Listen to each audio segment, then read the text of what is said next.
Hey guys, Joshua Peterson here, Peterson Electric. It is 2 weeks from Halloween on 2023. Those of you guys joining our channel or watch us, thanks for joining us, and go ahead and, I don't normally say it, but hit the subscribe button. If you already have, just send it to a friend. Yeah, so this video is going to be based upon an outbuilding, which is really a shed. This is an Estes Park. I got a permit for it. It's a monolithic pour.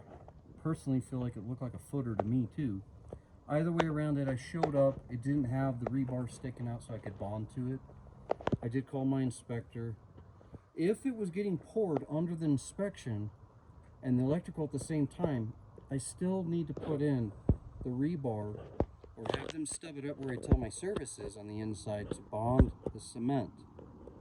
Anyways, I'm going to show you this building. It's only 225 square foot. It's built very nice. Definitely not a tough shed. It's just the thing's over-engineered, but it's really nice the way these gals like it. So I'll show you a few code things, and then hopefully you'll catch all this. I'll do as quick as I can so it's not a long video. Okay, so this is a garage door. It cannot work on a motor. You have to have a switch when you walk in, okay? We just did a simple light to meet code, all right? You have to have a light as you walk out. It should be a solar one. That's fine.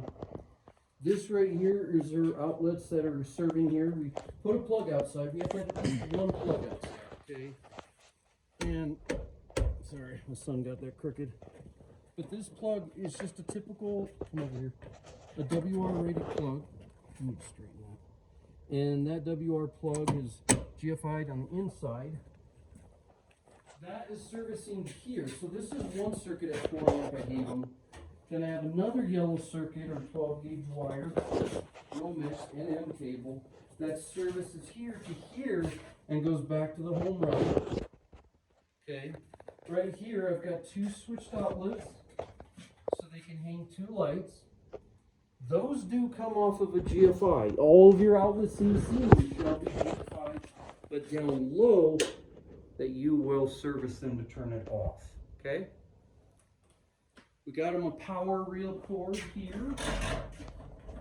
I'm gonna set up our wood shop. And then another power cord here.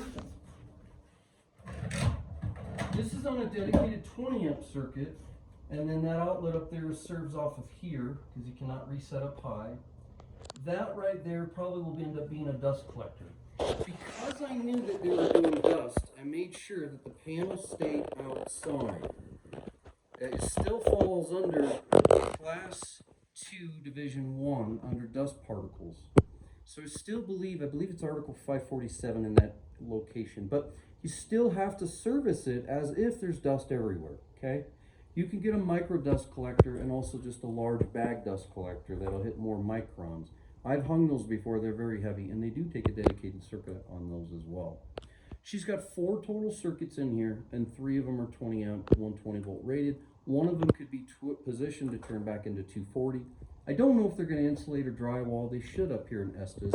If she decides to hang heater, all of this had to be up high for inspection because of the fact that she wasn't drywall. You cannot run your Romex all the way through the studs. You people that love to call me and say you did all the great monkey work and you're going to have me hook up the breaker, oh wow, thank you. You usually end up doing all of it wrong because you don't know all the code articles. And so for us, everything that we knew that we had to do ran up high. So look around there so you can show them. These are neat little lights that they got right here. You can see them on a jack chain. Those are only 100 watt, but like 25,000 lumens each. They're sick. I really like those. Lightweight too to hang. Okay. Outside here, cut in a photo eye. And that photo eye serves these two lights, these coach lights out front for just kind of nice looking. Okay, over here, the panel. We did have to drive a ground rod. That was fun in Estes Park. We did bond the metal, and sanded it down, and took it to our panel inside to our ground bar. And then we made sure we sealed, if you saw that in the video, all the boxes. You can't have that atmosphere pressure between outside and inside. It's got to stay the same so it doesn't condensate and create mold. This is our little Kubota. We've had it for 5 years. It did pretty well. It had a struggle pulling this boulder out and those two. And then right in here, we had to take our jackhammer and get it down another inch or two. The conduit laid flat. I had to fix the screws here, come up. And then all of these little rocks were coming out of the trench. You can't refill your trench with debris. And then came right into here. We had our generator here and our heat box from the other videos and heated that up. You do need to take a separate bare copper number 6 ground and toggle that. Yes, it does hit the ground bar. Yes, you still need to have an EGC in the conduit.